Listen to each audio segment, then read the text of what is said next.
Hey, welcome to episode 14 of the Dream 10X podcast. It's James and Cindy Capel here, and we are really excited to introduce our next guest. Who's our next guest? A man who I have heard over and over again from you, Jim Brown. Jim Brown. He's a legendary trimaran designer and builder who worked with Arthur Piver out in California in the late 50s, early 60s. And he's a fascinating storyteller as well. And I found out about him by reading one of his books called Among the Multihulls, Volume 1, and just was really impressed with his storytelling and the way he wrote. It really resonated with me. His sense of humor and how he told stories that just made you feel like you were there. And one of the things that really struck me with his storytelling, and also the podcast that he has at outrigmedia.com and the videos that he shares there, was when he built his first boat that was somewhat akin to Arthur Piver's Frolic 16, which was a bit of a modification that he built. He and his pregnant wife and a friend sailed out the Golden Gate Bridge and hung a left. That's incredible. And that's just amazing to me. I don't know if I would have the cojones to do something like that. Yeah, you know? yeah. Build a boat from scratch. That's my dog is chasing our cat. Oh God. Welcome to the Capel household. But building a boat from scratch, that's an experimental design, and then taking it out on blue water with your pregnant wife, not knowing what in the world is going to happen. And he's got a video of this experience at outrigmedia.com. And you can just see these huge rollers coming up on the stern of this homemade vessel that they're in. And I would just be terrified. Yeah. But anyway, that story and that video really captured my imagination. And I ended up buying a Sea Clipper 20 trimaran plan from, it was actually designed by his partner in crime, John Marple. I bought the Sea Clipper 20 plans from SeaRunner.com, and one of my dreams in the past was to build this boat from scratch, and Cindy and I have talked about building it and taking it out sailing on the Chesapeake Bay or the Potomac one day. But that's one of those dreams I don't know if we'll get around to, but still have the plans. I also, before I bought those plans, I don't consider buying it, but I called up the Mariner Museum in Newport News, Virginia, because they have an Arthur Piver design archive there. And you can give them your credit card for copying fees and shipping, and they'll make copies of whatever Arthur Piver boat plans that they have there at the museum, and they'll send them to you. And so That's amazing. Yeah, it's really cool. So I got the Piver Nugget 24 plans, which was a Piver design, and was able to compare those with the Sea Clipper 20 plans that I have. And it's really interesting to see. So some of the innovations that Jim Brown talks about is the development of asynchronous amas on the bottom to help with, make it more seaworthy. I don't know exactly what the nautical engineering rationale behind those asynchronous amas are, but you can see the difference in how Arthur Piver designed his amas compared to the Marple's Brown version of the trimaran. So that's kind of cool. But anyway,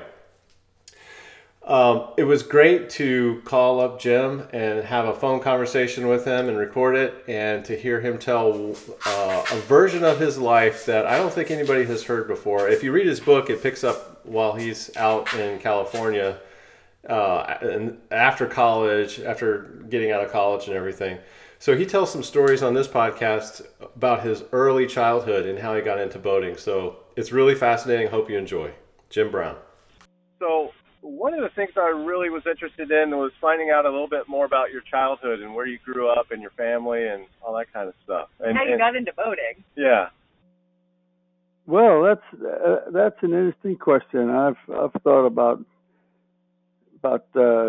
telling that story. I think maybe it's the most, as you would say, extraordinary part of my life was when I was between infancy and about 1940.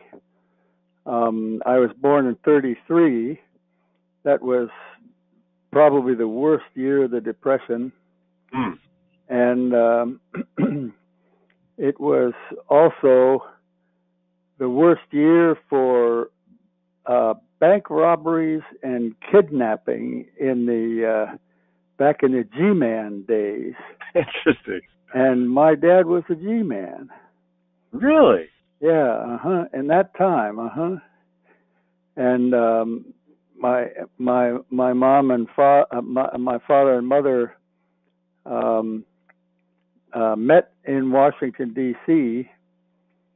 In I don't know, late 1920s, and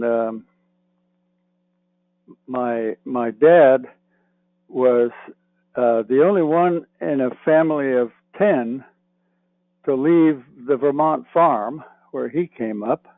Hmm. And my mother was the only one in a family of 8 to leave the Wyoming ranch where she came up. Wow. And the reason that they both left is kind of interesting. My mom turned out to have a gift for shorthand. In her senior year in high school, she won the shorthand contest. It was, really important at the time because we didn't have recordings. and so the prize for winning the shorthand contest from I think the Laramie, Wyoming high school was a job on Capitol Hill working for the Wyoming state senator. Wow. And so, bango, at age 17 or whatever it was, she found herself in Washington, D.C., working on the Hill. And my dad, he came out of a dairy farm, wanting very much to never have to milk another cow. And so he went off to Detroit and started working on the auto assembly line. And didn't take long for him to realize he didn't want to live that way forever. And so he joined the Army Air Cadets. It was a branch of the Air Force to try to get pilots started early. Mm-hmm. And that took him to Quantico, Virginia, and from there he heard about Washington. He didn't know anything about Washington, but he went up there and was able to enroll in George Washington University and start studying law. Wow. And he was looking for a job, a night job, and he got a job on what they call the Capitol Police Force. It's a special law enforcement arm that guards the DC facilities, the monuments and all the government itself has its own police force. They call them the Capitol Cops. And he got a job on that force. And one night he was stationed in the rotunda, and he had a little desk. He took me when I was 14. He took me to D.C. and showed me the little desk in the light where he used to sit to guard the Capitol building at night and study his law lessons. And along about that time, he bumped into my mother. And I'm not making this up, okay? And they got to know each other well enough so that Mom, Ruth Leesenby was her name, she wanted to take her boyfriend home and and show him around her ranch and have him meet her people. Apparently, they had been to Vermont and met his people. And so Dad said he didn't have the time to ride the train out there and back, but hey, let me see what I can do. So he went back down to Quantico, where he had learned to fly, and he'd made good friends with the sergeant. And he said, "Hey, Sarge, I'd sure would like to borrow an airplane for a week." and so they loaned him a Jenny, which is a biplane, a single-engine biplane trainer. It was a famously robust airplane called a Jenny. And he borrowed that thing, and he and my mom flew to Wyoming. No kidding. In this thing. And one of the things that happened on that trip was that when they got to the ranch, the local people figured they were going to show this Yankee what it was like to live out on the prairie, you know. And they had a guy on the ranch. He had lived there for years. He was sort of a hobo and a trapper, a sheep herder and trapper. His name was Cooney. And he had loved my mother as a kid and helped her out a lot as a little kid. And so they got Cooney in off of his trap line to give my dad a demonstration of marksmanship. Cooney was the guy that always won the trick shot contest at the Wyoming what they call the Frontier Days, which was for a long time the biggest rodeo. And Cooney was a trick shot champion at the Wyoming Frontier Days, Cheyenne Frontier. And Dad was amazed at what this guy could do with his pistol, shooting from the hip, and he was the kind of a guy, I guess he could shoot bottles and clay pigeons in the air with a rifle, which was extremely unusual. That's usually done with a shotgun, you know. You got a much better chance.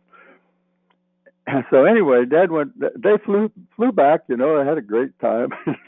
Flew this contraption back to Virginia, went back to their jobs, and one night late, my dad was sitting at his little desk there, and the Senate offices used to be in those hallways that lead off from the rotunda.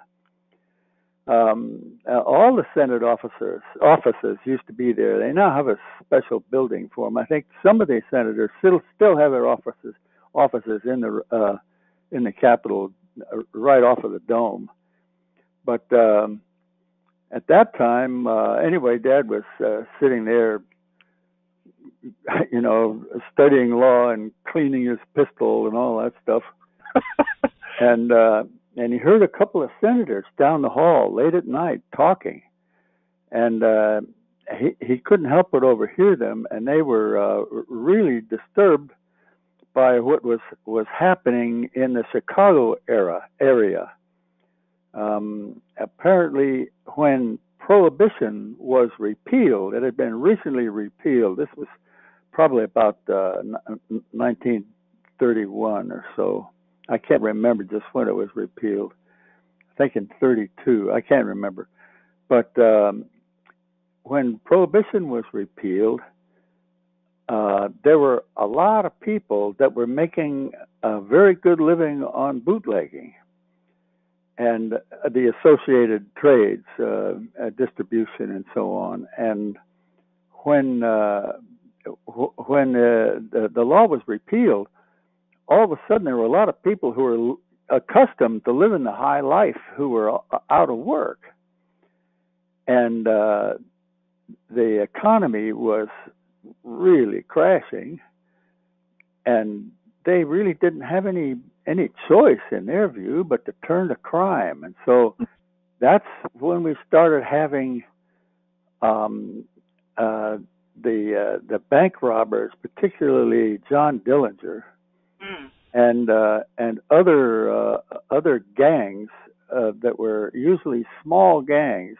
A few of them operated alone, but it was a bad time, and the senators were talking about it, saying, you know, those crooks, they got better cars and better guns than our boys have.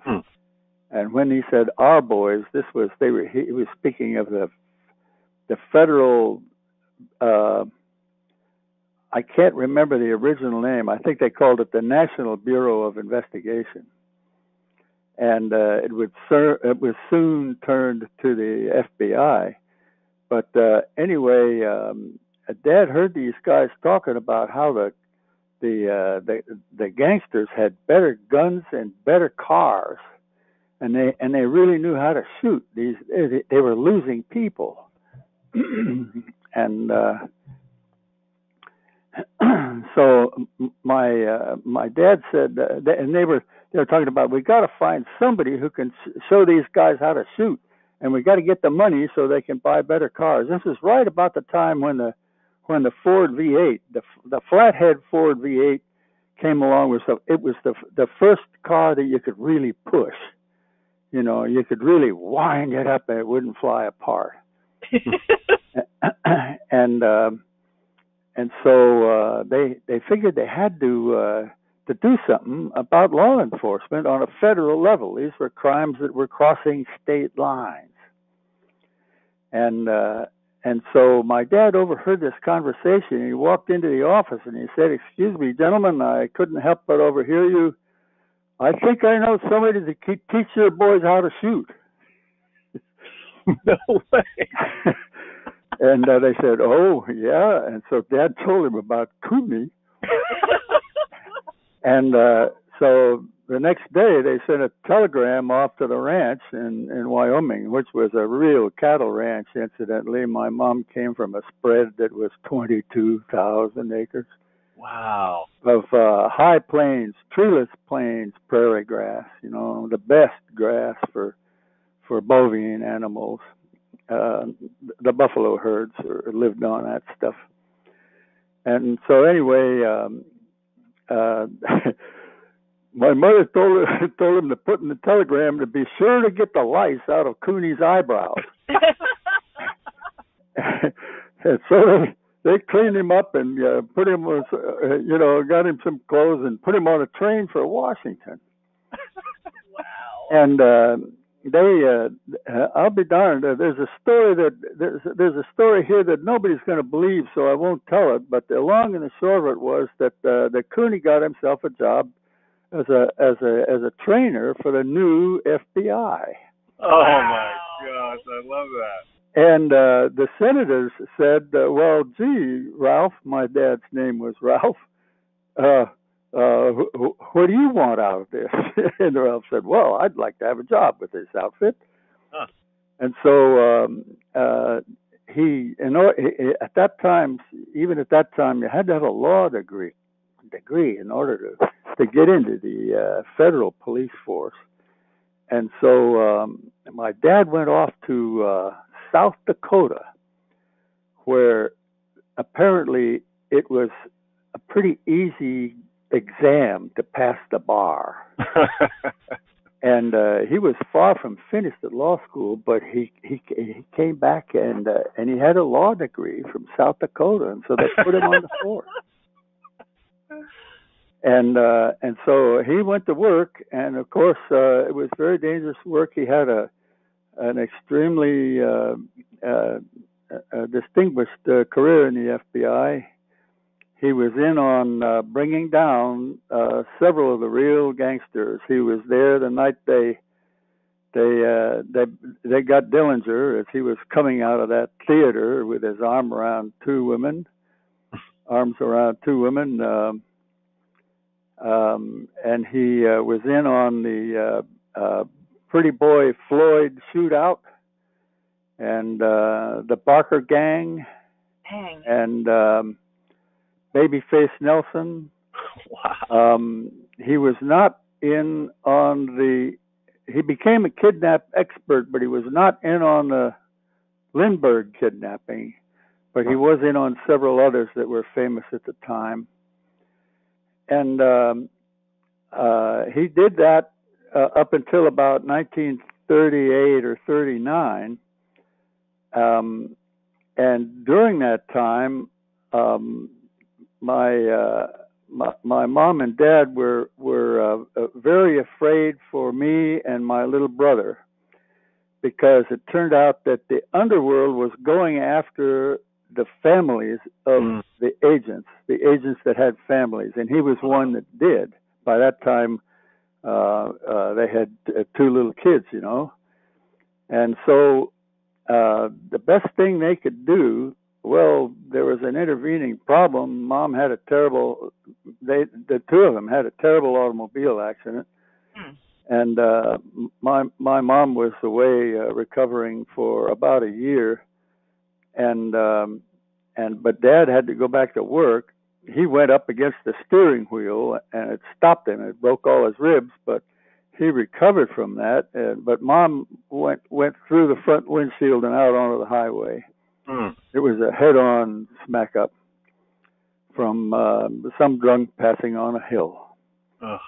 And so all they could do for us was to pen us off on their people. And so my brother and I went back and forth several times between the Wyoming ranch and the Vermont farm as little kids. And we were definitely well loved and well cared for. There was no problem. We didn't know anything about it at the time, but we certainly experienced something of what I suppose they call parental abandonment at the time. But it was basically a good scene. We all came out of it okay, and my dad was offered a job in Manhattan, working for a public relations outfit, one of the first that was in the business of trying to keep chain stores out of antitrust trouble. And so he ended up working for several large chains. He was for a while he was much later he was vice president of J.C. Penney and Safeway and outfits like that, and in charge of public relations. And my mom, who never fully recovered from the accident, was just great. We were living on Long Island. I had a upper middle class upbringing for a while there. It was really quite good, and I went off. Well, my brother and I were both juvenile delinquents. We got ourselves in real trouble, and the judge said to my dad, okay, so you're ex-FBI. All right, okay. If you don't send him away to school, I will. And so my brother and I got shipped off to a boarding school in Connecticut, and we came out of that, whole somehow. And then I went on for a couple of years at Dartmouth. And I didn't last because I've always had eye trouble, you guys. I should explain now that I can't see for beans, and even back then I couldn't read well enough to keep up with the assignment. So I flunked out of Dartmouth, went down to Miami, got myself a job on a boat, and it's been one damn boat after another ever since. Really? Yeah. That's an incredible story. Yeah, I think it's pretty good. It's true. It's true. Even the part about the journey. That's awesome. And incidentally, I have a snapshot of me as a little tyke sitting on J. Edgar Hoover's knee. So wow. There's something to be said for all of that. Yeah, definitely. That's incredible. How have you lived such an amazing life? I'll tell you. Well, I didn't have anything to do with it, but it happened. That's the way it worked out. there's another angle to it that I kind of like, and I may have put this in one of my podcasts. I can't remember. While we were staying on that ranch in Wyoming, I was about 4, I think, 3 or 4 years old. We were staying with my Uncle Bob Panos, Panos, and Aunt Lou, my mother's sister Lou, and we were just within walking distance of the main ranch house, although there was a hill between us. And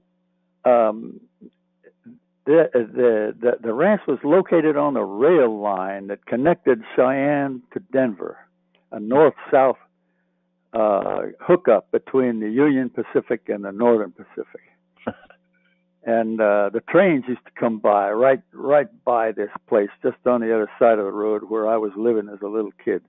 You could hear the trains hauling their way up. This is right on the edge of the Continental Divide, okay? And the Great Basin up there. That's Great Basin territory. And so these trains would you could hear them coming from miles, hauling up out of the canyons. Long trains going from one cross-continent link to another, and they'd stop there at this little siding called Red Buttes, where there was a big windmill that pumped water out of a good huge well, apparently a great aquifer. And the windmill was used to fill up a tank that was built on a little trestle over the tracks, and so the trains could pull in underneath the water tank and fill up. They're steam trains, so they had to fill up with water. And this was a water stop for that rail line. And I used to love to watch the trains. And of course, people were always in the summertime riding with the windows open, and they'd gab with the kid. I had my own horse at age 3. Oh wow! This thing, talking to these people, and so the windmill was really pumping out water, and they had more than they could use, so they ran it through what we called an irrigation ditch over to a pond. There was a large, shallow pond that the railroad had dug for the water to end up in the overflow. And so the irrigation ditch led into the pond.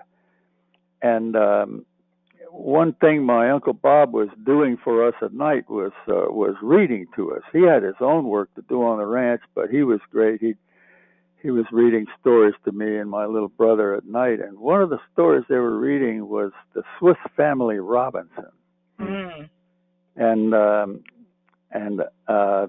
it was a beautiful book. I think the book is probably still around. I would love to see the pen and ink illustrations in this particular edition of the Swiss Family Robinson. Somebody had done a marvelous job of line drawings to illustrate the book.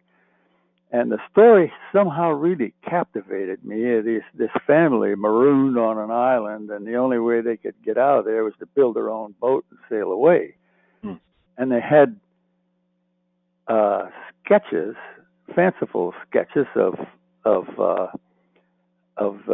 these people building this boat.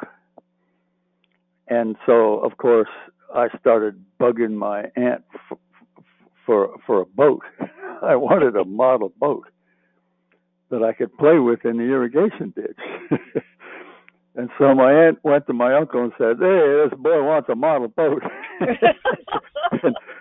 and Bob said, I can remember him saying, "A boat here? Why, Lou, I ain't got no boat here, she bugged him enough to take a chunk of 2x4 and cut a point on it and give it to me. And so I was down there in the irrigation. How come that kid's always coming in sopping wet, you know? I was just fascinated with this boat, the whole boat idea. And we eventually put a mast in that thing. It was just like a dowel rod. This thing was, I don't know, it was only maybe a foot or 15 inches long or something like that. And my uncle let me use his block plane, and I planed on that thing until my hands were sore. You know, cleaned it all up. You know, it was really quite a dynamic thing. The more I planed on it, the better it seemed to like the current in the irrigation ditch. You know, and so we put a mast on it, and we didn't have a sail. We were looking at the sketch in a book, you know, and my aunt got this idea, and she went and got her her high school diploma, which was printed on parchment. Mm. And we poked a couple of holes in that thing and poked the mast through the holes so that the thing would billow out in front of the boat like a square sail, you know. It didn't have any yards on it. It was stiff enough. The paper was stiff enough that the thing would stand as a sail. And you know, of course, I went down to the pond with it. And of course, the wind would just blow it over instantly. I couldn't get it to go anywhere. I need a rudder. And so my aunt, I remember my aunt and uncle talking about it as a rudder. We've got a rudder, you know. Rudder is one of the most significant advances in all of marine architecture. You know, the vertical axis articulating rudder was relatively late in marine architecture. And the way they figured out to do it was that Aunt Lou went and got a very small can of chili peppers. They had a hired hand at times who was a Mexican, and she emptied out these peppers and kept them for something, I don't know, and took both the top and the bottom out of the can with the can openers, and my uncle squashed it flat on the floor with his cowboy boot, you know, smack, and made a saw cut in the stern of this chunk of 2x4, and was able to slide the can into the saw cut, and it stuck out the bottom, and he could bend it so as to make the boat steer one way or the other. Wow.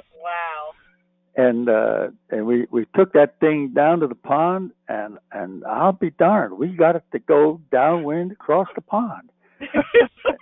and the pond was shallow enough that I couldn't get hurt in it.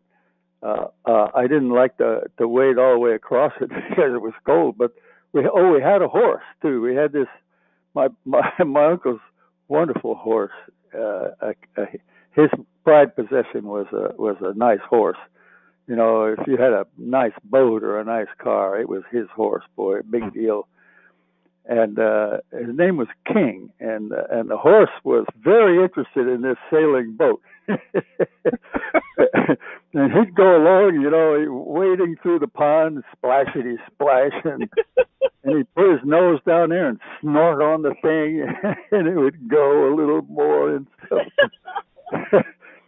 And I played with that thing, you know, it'd sail across the pond and whoopee, you know, and I'd run around the pond and get it and bring it back up to the upwind side and do it again, you know. And one day I was down there with the thing, and I guess it was approaching fall or something. The wind changed. It blew it down the pond, down the length of the pond, and it went over the spillway at the end. And we never found that thing. Oh. I don't know what in the world would happen to it, because it looked like it would just, you know, stop somewhere down there. But we were never able to find that thing. And I've looked for it on the beaches of the world.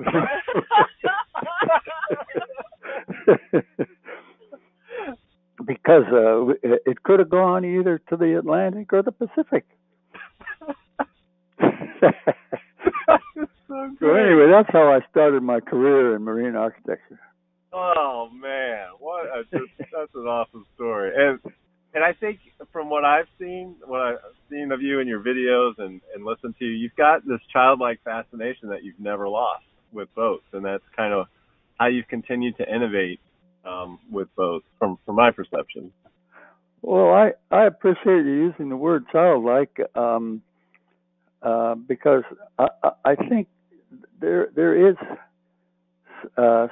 something to it. The thing about a kid is that he doesn't know what can't be done. Yeah. And so I said, tell you what I'm doing now. Please do. Get ready.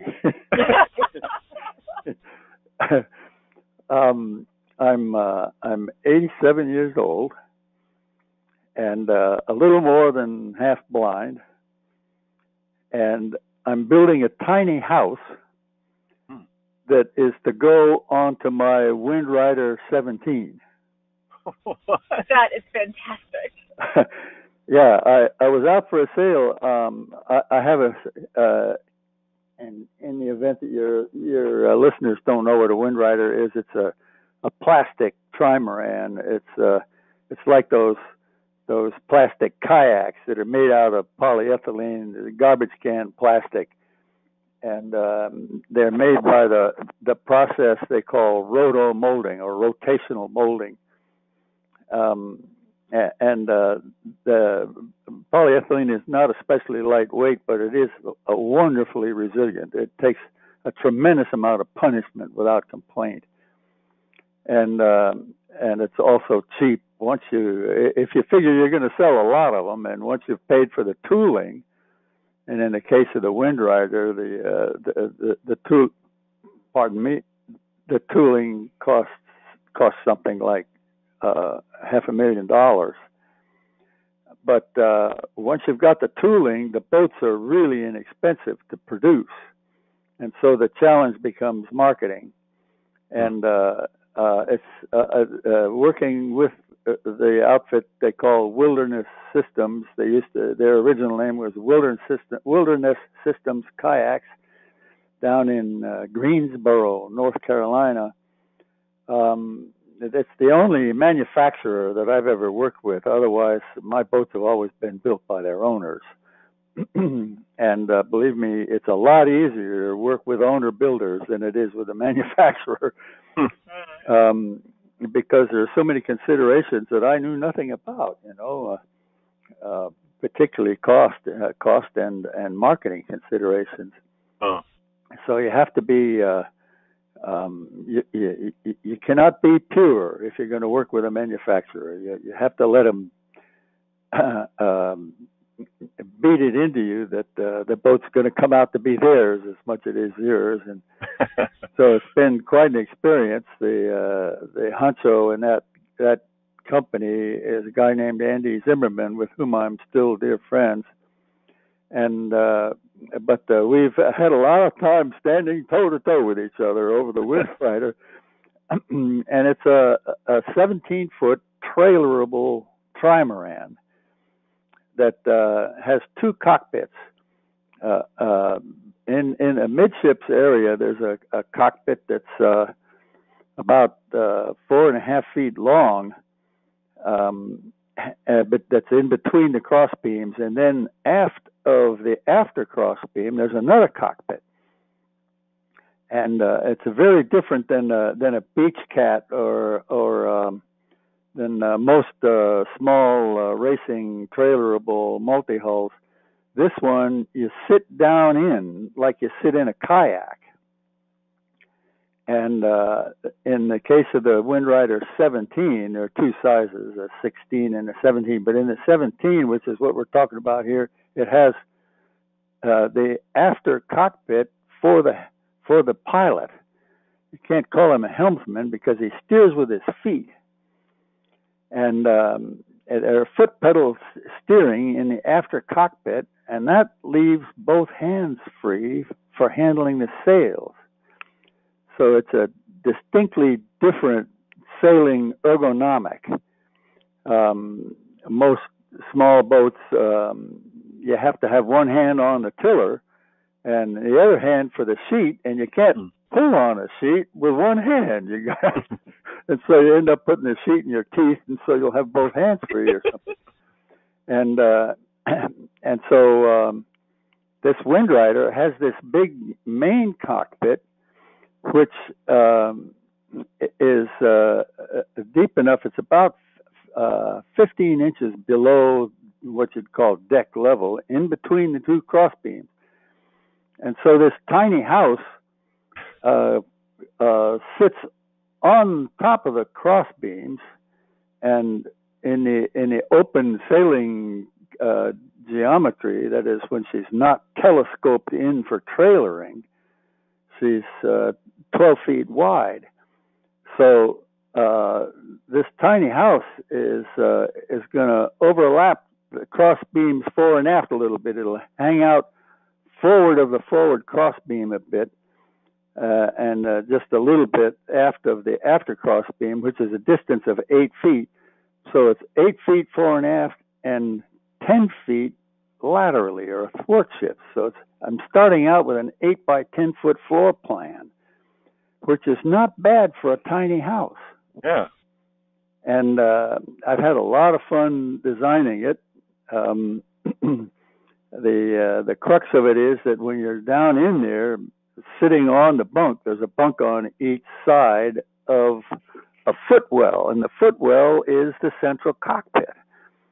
And it's the footwell or the cockpit that makes it happen. That is, you can sit there on the bunk and put your feet down into the central hull, which you can't do in a catamaran, right? Because there's no central hull. So it's a very different ergonomic. And it makes the tiny house thing happen. Are we still connected? Yes, yeah. Okay, good. It makes the tiny house thing happen. You can sit on either side of the cockpit on a bunk and put your feet down into a footwell and have a table that would be about 2 feet by 3 feet table, a generous tabletop that would be in a fixed position at the forward end of this footwell. And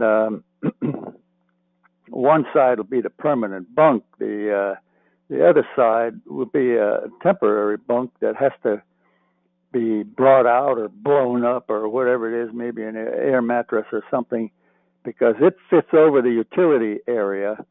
There's plenty of counter space for storing all your stuff, and you'd have to push it out of the way, put it down in the hull, either forward or aft. But the idea, you could make a bunk on the side opposite the permanent bunk, but underneath that temporary bunk, on that level of the floor on one side, the thing will have what we call a multi-purpose orifice. Have you ever heard that nautical term? I have not. A multi-purpose orifice is a thing that happens primarily in trimarans. It's it also they have them in catamarans too, in larger catamarans. It's a hole in the underwing, the panel that forms the bridge between the hulls in a catamaran, or in the wing of a trimaran out from the main hull. The underwing panel can be cut out to form a generous hole, and that becomes the head.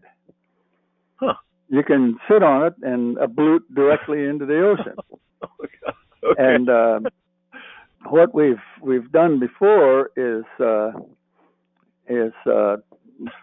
the hole of a size that will fit a large stainless steel mixing bowl.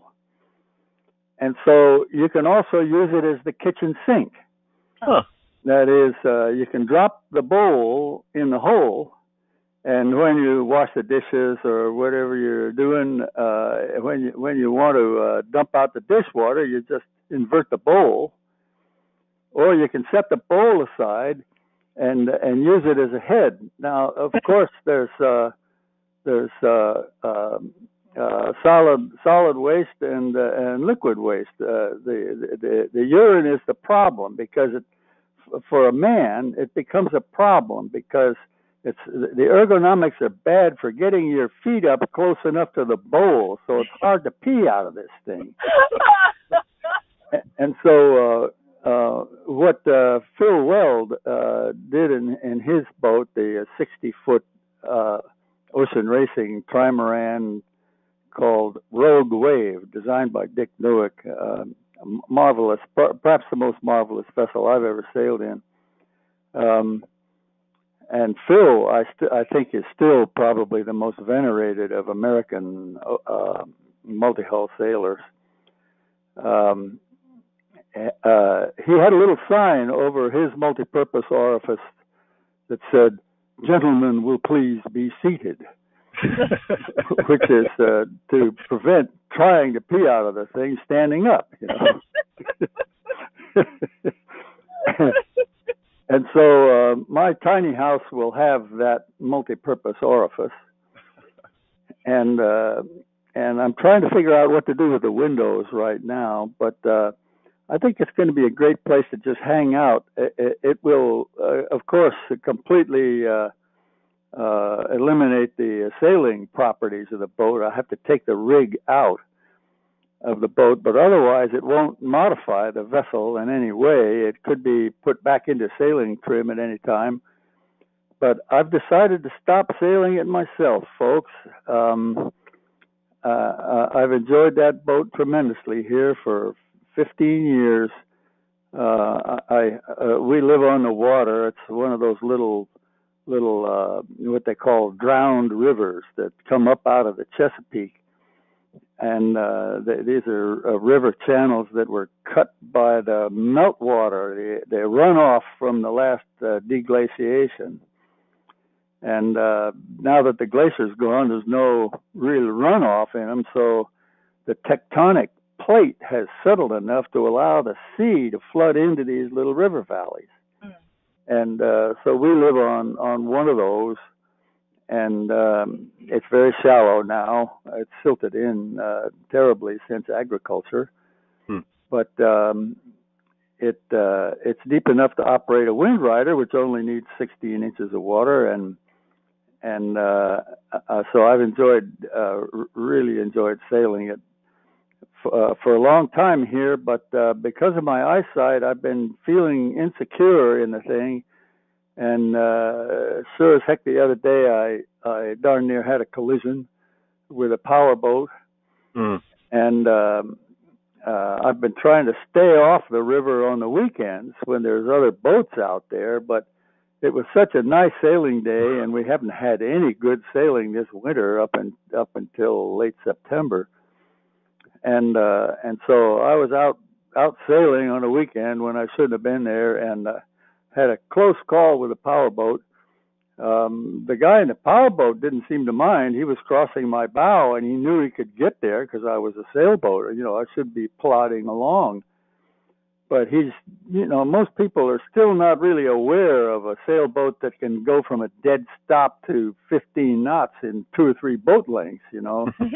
They're not expecting that. So this guy was motoring across my bow, and the thing is that I didn't see him. When he went by, I hollered at him, "Sorry," you know, and he hollered, "Hi, no, it's okay," you know. It was okay with him, but it was a real red flag for me. You know, it was the same kind of red flag that finally brought me to my knees, where I had to give up driving, which happened like 20 years ago. Yeah. And so if I'm not gonna sail my wind rider, if there's anything that comes close to the pleasures of sailing, it is hanging out in an anchorage. Oh yeah. And we have a nice anchorage right in front of the house at a mooring. And so I'm building a little hovel to fit onto my wind rider, and I'm going to use it for just hanging out, you know. Yeah. So I guess this is kind of replacing your Scrimshaw hangout. Yes, yes. Scrimshaw's been gone for about 7 or 8 years now. Yeah. She's down in Florida, and she's doing okay. Um, I sold her to a guy who never used her, who sold her to a good friend of mine, a guy named Bruce Matlack. And Bruce is an old windsurfing champion. You might like to talk to him. Bruce? What's his last name? He's had quite a life, but he bought Scrimshaw, and he doesn't seem to mind spending money on it, So she's okay. He's upgraded her definitely. She's doing fine. I miss her terribly. Even if I couldn't sail her anymore, I'd love to have her out on the mooring, so every now and then I could just hop in the kayak and paddle out there and take a nap or whatever, Right. Are and you so, you gonna post any pictures of your tiny house that you're working on? Oh yes, I'll try to document it while I'm building it. I don't know that anybody else would want one. You'd have to be in a peculiar position like I am in order to want one, But but it'll be a while. It'll take me all winter to build this thing, I think. Yeah. It's built like a boat. I've been very fortunate to get some wonderful materials. Our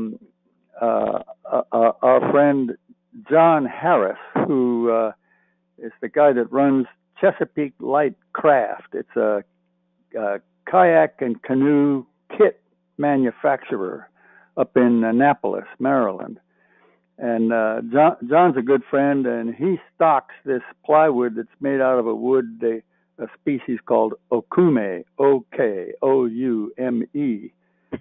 It's an African tropical softwood, and it makes wonderful plywood. It's made mostly in Europe, but particularly in Israel, and he uses it exclusively for manufacturing his kits. And my son Russell, who is now going on 60 years old, is out at Port Townsend, Washington, and he also manufactures kits. And so they use this Okume plywood. It's expensive and kind of hard to get sometimes, but John Harris stocks it, and he was kind enough to give me a very generous price on 12 sheets of this stuff. And I've just now got it pre-coated with epoxy. I decided to pre-coat everything before even starting on cutting out the project. And then my son Russell, Harris also, but Russell sells epoxy as part of his boat kit operation, and has a very good relationship with the Goujon Brothers outfit there in Bay City, Michigan, that make the West System epoxy. Okay. And so Russell was kind enough to order my epoxy at his price. And so far I don't know, just the materials, I'm up toward probably pushing $1,300 or $1,400 for this little hovel. It's an unreasonable thing to do. It's the nuttiest thing I think I've ever done with a boat. But I don't know, and I don't know why I'm doing it. To tell you the truth, I really don't know why I'm so drawn to do this with the boat. Part of it is the design. I've been really challenged by the design of the house, and I've had a lot of fun thinking about it. And I've even tried to draw. I haven't tried to draw anything in years, but I got a drawing. If I go quarter size, a quarter of an inch to the inch, I can or what is it, 3 inches to the foot, large scale drawing. I can sort of see what I'm doing. And so I've sort of drawn it out. Nobody else can read the drawing, but And I wouldn't dare publish it. It's full of hen tracks, But I'm hoping that I'll be able to document the project with a camera. So in case somebody else wants to do this with a wind rider, they can. But the thing is, it'll be heavy enough. It'll sort of be heavy enough so that you couldn't really sail the boat. You might be able to push it around with an outboard motor. We have sailed the boat with that much weight on it at times. The Wind Rider 17 has been around. We've been to sea with these boats. My late great friend Joe Hudson and I and two of our friends sailed a couple of Wind Riders down the California seaboard along that Big Sur coast, and had to shoot the surf to land and camp on the beaches that were otherwise inaccessible to anybody that was not a rock climber. It's amazing territory. But Joe Hudson had lived down there all his life, and he knew the landowners, so we were able to get permission to land on these beaches. And we just had a tremendous time. We also learned our lessons the hard way, trying to come and go through the surf with a trimaran. But anyway, and then we took them down to Baja. In fact, we went to Baja about 4 times with Wind Riders, and just had a tremendous time with them in the Sea of Cortez, sailing all the way down from almost the full length of the Baja Peninsula. Wow! In these little beach camping all the way. Beach camping is really a great way to sail. Uh-huh. In fact, if people knew how much fun beach camping was, they wouldn't do all these dumb ocean crossings. That's funny, because I wanted to ask you which model of your Sea Clipper or Sea Runner or both would you recommend for the lowest barrier to entry for seafaring, and what route would you think would be a good route for that? I see. What boat and what route? Well, I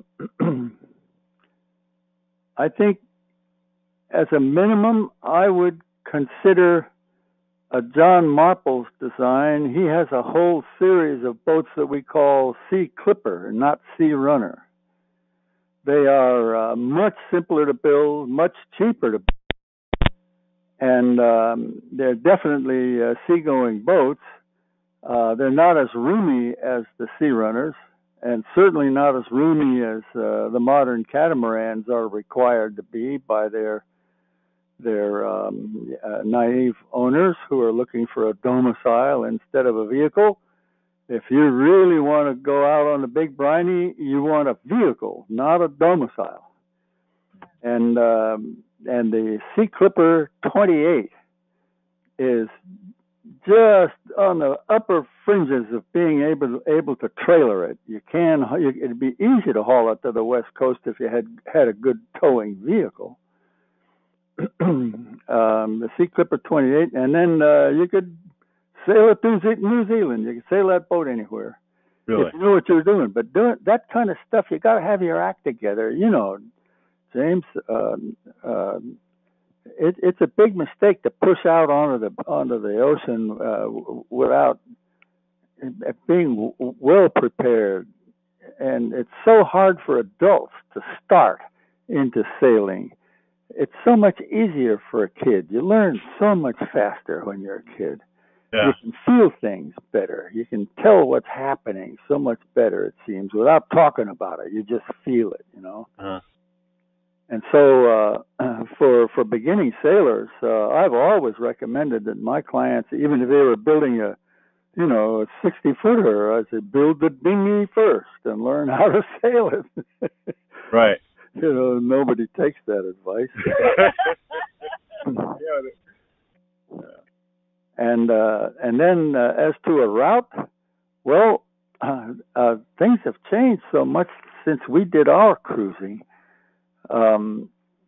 and it's with the contagion raging now. I'm not sure I can recommend any place to go except far north. If I was starting from the Chesapeake here, I would consider leaving here in April and making it up as far as Labrador by the first week in August, and hanging around for 2 or 3 weeks, visiting those so-called outports in Labrador, where there is no roads and boat-only access to some of these villages that are still occupied by people that the government wishes would move inland because it costs the government a lot of money to keep them afloat. But it's just fabulous territory. In fact, we've had our wind rider up as far as Newfoundland. We just love Newfoundland with trailering our wind rider 16 up there. And it's a very brief season. The best of it is only 6 weeks long. And the wise thing to do would be to take the boat up there 1 year and leave it over winter and go back and get it and bring it back the next year. Oh, wow. So you had enough time.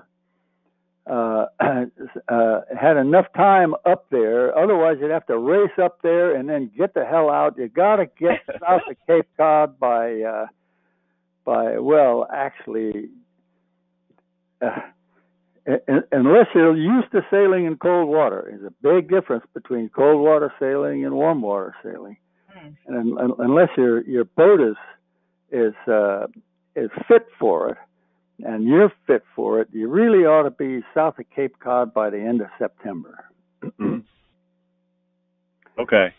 And on the West Coast, that means heading up for Alaska. It would be a great trip to follow the route of that race they call the R2AK. Have you heard of the race to Alaska? I don't think so. Yeah, it starts at Port Townsend, Washington, which is out on the Olympic Peninsula, straight west of Seattle. And it starts there, and the first lap of the course goes up to Vancouver, BC. Did I say that right? Am I saying it? Is it Vancouver?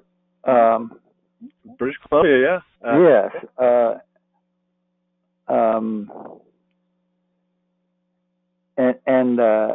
And any boat of any description that can make it to Vancouver is qualified to make it to attempt the rest of the course, which goes 750 miles up to Kamchatka. No, what do they call it? Ketchikan, Alaska. Wow, that does sound great. That trip is really an amazing boat ride, but it's also demanding. It goes up to a lot of inside water. You're well protected for much of the trip. I think there's only something like 90 miles of it that's open sea.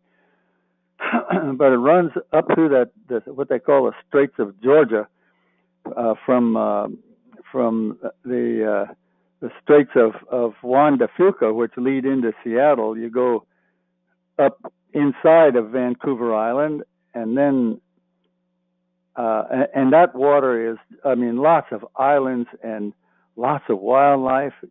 Bears on the beach and killer whales going by and roaring tidal currents and very light winds in the summertime. Very challenging sailing. Then you go outside for 90 miles and then back inside through more of the same long, narrow channels, glacier-carved channels, lots of places to stop, and wonderful places to stop if you're cruising. But the race can be run by any human or nature wind-powered vessel. Human power and wind power are the only permitted propulsive forces. Huh. And that means that guys do it in stand-up paddleboards. Oh my God. And they also do it in some big, powerful racing multi-hulls, which are the ones that usually win the race. But Ketchikan is only part way to Alaska. You know, that's southeast Alaska. There's a long way to go yet if you want to go on up into some of the most fascinating water and people and scenery in the world. I mean, Jesus, Alaska is incredible. And again, leave the boat and go back and get it again the next year, so you don't have to rush. You know. Yeah. Those, I guess that's what I would do for now. Of course, leaving from either coast. Let's say if we were here in Virginia or Florida or someplace like that, we just loved the Western Caribbean, the Central America side. But I think it's Mexico in particular, and Guatemala was our favorite. But it's hard times in those countries now. You know, it's pathetic, really. And then on down to Panama. That whole western side of the Caribbean has a lot to recommend it in ordinary times. Panama, we found Panama to be a fantastic place to have a boat. There's 5 different places to sail in Panama. The isthmus runs east and west there, James. The Panama Canal actually runs more north and south. Huh. And in fact, it even runs a little bit northwest, southeast, the canal itself. And when we were there was a such thing as a canal zone. And that, taking your boat through the Panama Canal, is the most fantastic one-day boat ride anybody could ever have anywhere, as far as I know. It's just an incredible experience. I love listening to your podcast describing your journey through the canal. Oh, yeah. Fascinating. Yeah. We have the distinction of running out of gas in the Panama Canal. And then there's eastern and western Panama on both oceans. And they're all distinctly different territories, very different on both sides of the isthmus. Lots of different places and different people. And best known, I guess, is on the north shore of Panama and off toward the east, going off toward Colombia. On the Caribbean side, that coast runs east and west. And you've got just 50 miles from Panama, you get into those islands they call the San Blas, Sandblas islands, that are inhabited by a remarkable indigenous tribe. They call themselves the Kuna people, C-U-N-A. And they are as close to a really so-called wild, self-sustaining people as you'll find. That coast along there, they also call that the Darien Coast, and it's the last piece of the Americas that does not have a Pan-American highway. They put one through there once, and it all caved in, and they can't get it back. It's an incredible jungly, swampy, mountainy place. And these Kuna people live on a archipelago of islands that are strung along that coast. And they're really interesting indigenous people, and very very open to outsiders, but no male from outside is allowed to spend the night on the islands. They consider themselves to be the last pure race of people on Earth. And the men can leave and go to work in the canal zone, or what used to be the canal zone. The men can leave, but the women can't leave. If they do, they can't come back. Wow. Because they want to preserve their their early Arawak Amerindian heritage. Interesting. And then Colombia. Oh God, we loved Colombia. Cartagena was our favorite seaport. Huh. And then on the west side, of course, there's Baja.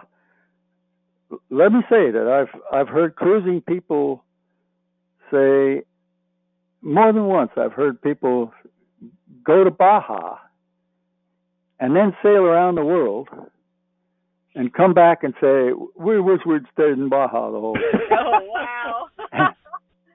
And I've heard cruising people say the same thing of the Bahamas. Interesting. And there's just no doubt that those are two of the best places on the face of the earth to sail. Awesome. For just plain sailing, it's just like, to get the wind to push the boat. The best sailing in the world is the Lesser Antilles, that is the far eastern Caribbean islands, out there from Cuba all the way down to Venezuela. That whole string of islands runs more or less north and south, and the wind blows more or less east to west, and so you've got to reach in both directions. And you can practically see one island from another much of the time. Uh-huh. And so that's why there's so much chartering that goes on down there. The water's warm. It's gin clear. There used to be a lot of sea life. There isn't anymore. Huh. Global fish stocks are down about 60% since 1947. Wow. And that's recent information. And much of it is the people that are really interested in species preservation are especially concerned about the fish species, even though the land species are also down an enormous amount. In fact, there are a lot of biologists that are saying that we are now in an extinction, one of those periods in archaeological time that like when all the dinosaurs disappeared.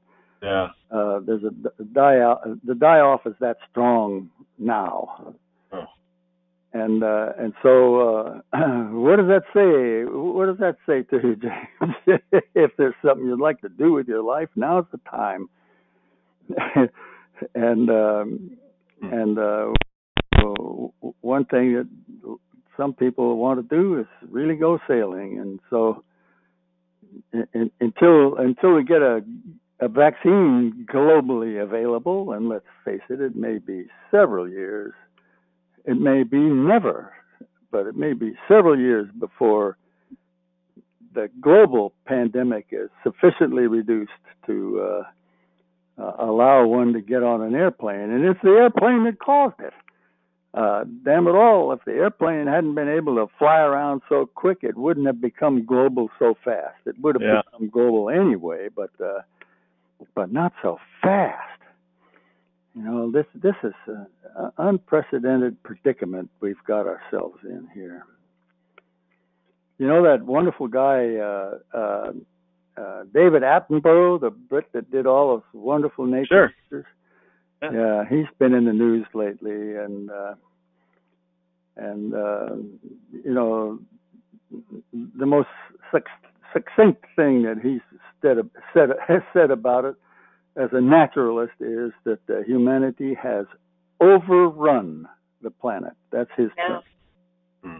Overrun. And yet there's still places on Earth where there's very few people around, but they're way to the north and way to the south. Yeah.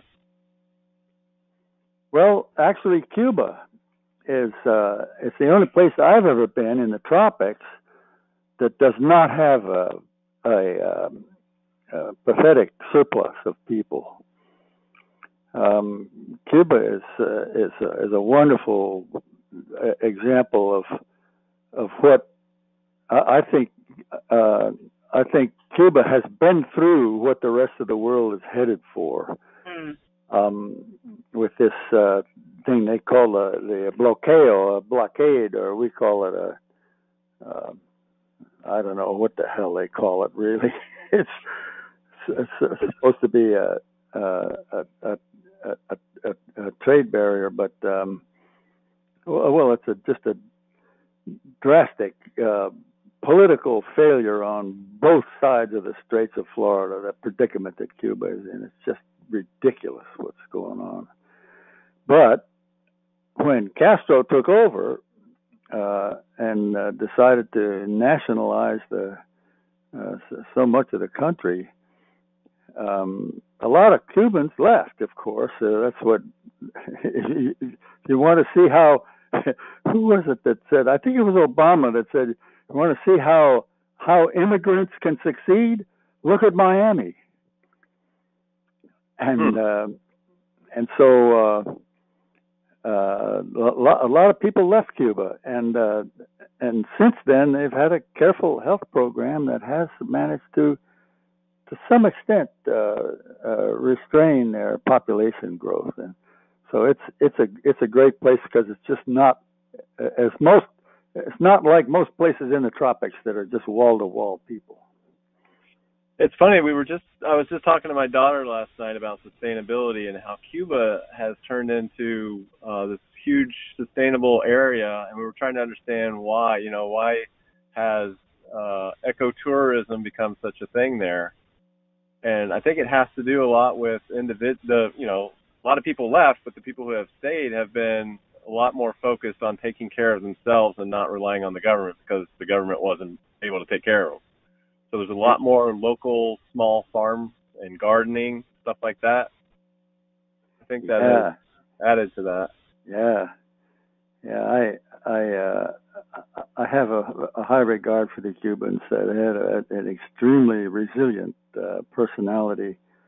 And as a matter of fact, in many of the places where Joanna and I have sailed and traveled, we have found that it's the what we would call the underprivileged people who are the ones that are jivey and happy and music all around and tremendous sense of sharing. My God, the generosity that was expressed by threadbare people to us. I think it was partly because when we traveled in Scrimshaw, we were traveling as a family. We had the early teens with us, and the people just they just opened up to us. They give you anything, and here they are coming out of their clothes and shoes, Joanna gave away all of her clothes several times. But we also became fascinated with their textiles. I don't know whether I've written about that. We have a textile collection, mostly from Central and a little bit of South America. And when people make their own clothes, boy, it's really something, People who make their own clothes. Can you imagine? I can't. And talk about fashion. Wow, man, it's in their eyes, it's high fashion, especially in Guatemala. Yeah. Well, Jim, we've had you on the phone for well over an hour. So oh no. We could talk to you all day, and how can that be? Be mindful of your time. Jeez, but I'm sorry. No, it's been an absolute pleasure. In my eyes, you're a treasure, and I really thank you for sharing all your adventures through your books and online, and you just really have opened up my imagination and inspiration, and I just love your stories. It's such a talent that you have to both write and verbally share your stories. Well, thank you so much. I'll tell you why that's important to me now. I can still write, but it's very tedious. On a computer, I can write. I use a program called Zoom Text that allows me to magnify however much I need instantly by rolling the mouse wheel. Huh. And so I can still write, but it's real eyeball breaking work. Yeah. But talking to an audio editing program like Audacity, which is a big, wonderful, free audio program designed for music editors. But talking to Audacity, the thing is that you can see sound. You can see the sine curves, the waves of what you're saying, and after a while you get so you can almost read those squiggly curves. At least you can find the syllable that you want to take out. True. And so you can edit it just like you were editing a manuscript. But it's a lot easier on your eyes. Interesting. Or on your typing ability, you know. And so to follow up on your kind words, let me say that I hope to start up another podcast series in January. Oh, good. Yeah. I hope you do.